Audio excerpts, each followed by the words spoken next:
बार व्रत कथा।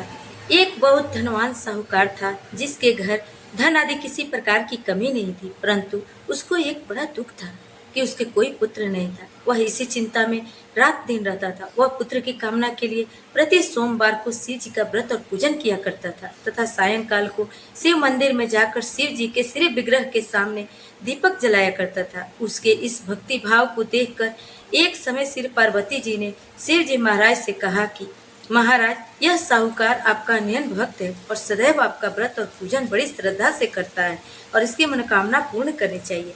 भगवान भोलेनाथ ने कहा, हे पार्वती, यह संसार कर्म क्षेत्र है।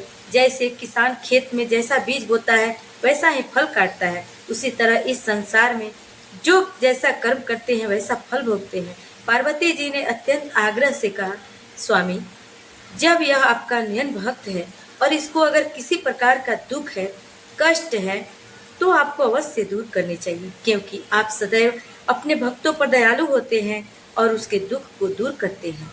यदि आप ऐसा नहीं करेंगे तो मनुष्य आपकी सेवा तथा व्रत क्यों करेंगे।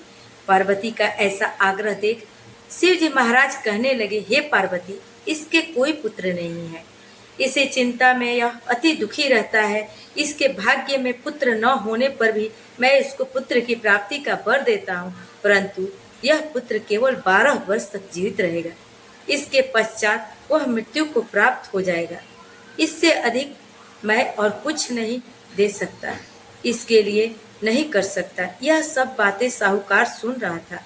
इससे उसको कुछ न प्रसन्नता हुई और न ही कुछ बहुत दुख हुआ। वह पहले जैसा ही शिव जी महाराज का व्रत और पूजन करता रहा। कुछ काल व्यतीत हो जाने पर साहूकार की स्थिति गर्भवती हुई। 10वें महीने उसके गर्भ से अति सुंदर पुत्र की प्राप्ति हुई। साहूकार घर में बहुत खुशी मनाई, परंतु साहूकार ने उसकी केवल 12 वर्ष की आयु जान कोई अधिक प्रसन्नता प्रकट नहीं की और न ही किसी को भेद भी बताया। जब वह बालक 11 वर्ष का हो गया तो उस बालक की माता ने उसके पिता से विवाह आदि के लिए कहा, तो वह साहूकार कहने लगा कि अभी मैं इसका विवाह नहीं करूँगा, अपने पुत्र को काशी जी पढ़ने के लिए भेजूंगा। फिर साहूकार ने अपने साले को बुला उसको बहुत सा धन दौलत देकर कहा, तुम इस बालक को काशी जी पढ़ने के लिए ले जाओ और रास्ते में जिस स्थान पर जाओ यज्ञ करते जाओ, ब्राह्मणों को भोजन कराते जाओ। ये दोनों मामा भांजे यज्ञ करते और ब्राह्मणों को भोजन कराते जा रहे थे। रास्ते में उनको शहर पड़ा। उस शहर में राजा की कन्या का विवाह था। दूसरे राजा का लड़का जो विवाह करने के लिए बारात लेकर आया था, वह एक आंख से काना था। उसके पिता को इस बात की बड़ी चिंता थी, कहीं वर को देख कन्या के माता पिता विवाह में किसी प्रकार का अड़चन पैदा न कर दे। इस कारण जब उसने अति सुंदर सेठ के लड़के को देखा तो मन में विचार किया, क्यों न दरवाजे के समय इस लड़के से वर का काम चलाया जाए। ऐसा विचार कर वर के पिता ने उस लड़के के मामा से बात की तो वे राजी हो गए। उस लड़के को वर के कपड़े पहना तथा घोड़ी पर चढ़ा दरवाजे पर ले गए और सब कार्य प्रसन्नता से पूर्ण हो गए। वर के पिता ने सोचा कि यदि विवाह कार्य भी इसी लड़के से करा लिया जाए तो क्या बुराई है। ऐसा विचार करके लड़के और उसके मामा से कहा, यदि आप फेरों और कन्यादान के काम को भी करा दें तो आपकी बड़ी कृपा होगी। मैं इसके बदले में आपको बहुत कुछ धन दूंगा। तो उन्होंने स्वीकार कर लिया और विवाह कार्य भी बहुत अच्छी तरह से संपन्न हो गया। जिस समय लड़का जाने लगा तो उसने राजकुमारी की चुंदरी पर पल्ले पर लिख दिया कि तेरा विवाह मेरे साथ हुआ है, परंतु जिस लड़के के साथ तुमको भेजेंगे वह एक आंख से काना है और मैं काशी जी पढ़ने जा रहा हूँ।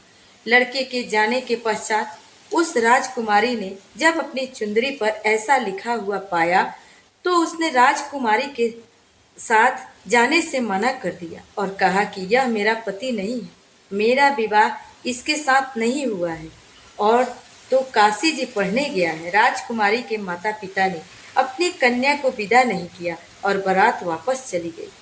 उधर सेठ का लड़का और उसका मामा काशी जी पहुंच गए। वहां जाकर उन्होंने यज्ञ करना और लड़के को पढ़ना शुरू कर दिया। जब लड़के की आयु 12 साल की हो गई, उस दिन उन्होंने यज्ञ रचा रखा था कि लड़के अपने मामा से कहा, मामा जी, आज मेरी तबीयत कुछ ठीक नहीं है। मामा ने कहा, अंदर जाकर सो जाओ।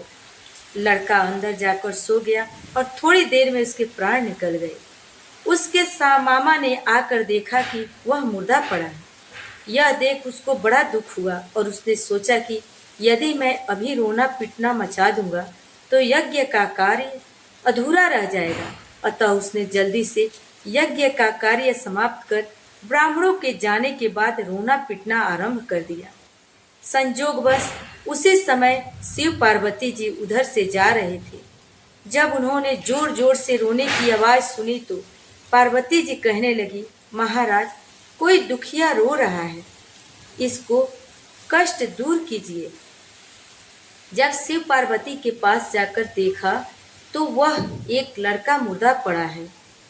पार्वती जी कहने लगी, महाराज, यह तो उसी सेठ का लड़का है जो उसने वरदान से हुआ था। शिव जी कहने लगे, हे पार्वती, इसकी आयु इतनी ही थी, सो भोग चुका। तब पार्वती ने कहा, महाराज, इस बालक को और आयु दो, नहीं तो इसके माता पिता तड़प तड़प कर मर जाएंगे। पार्वती जी के बार बार आग्रह करने पर शिव जी ने उसको जीवन वरदान दिया और शिव जी महाराज की कृपा से लड़का जीवित हो गया। शिव पार्वती कैलाश पर्वत पर चले गए।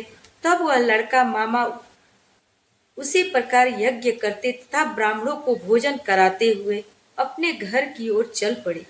रास्ते में उसी शहर आए जहां उसका विवाह हुआ था। वहां पर आकर उन्होंने यज्ञ प्रारंभ कर दिया तो उस लड़के के ससुर ने उसको पहचान लिया और अपने महल में ले जाकर उसकी बड़ी खातिर की।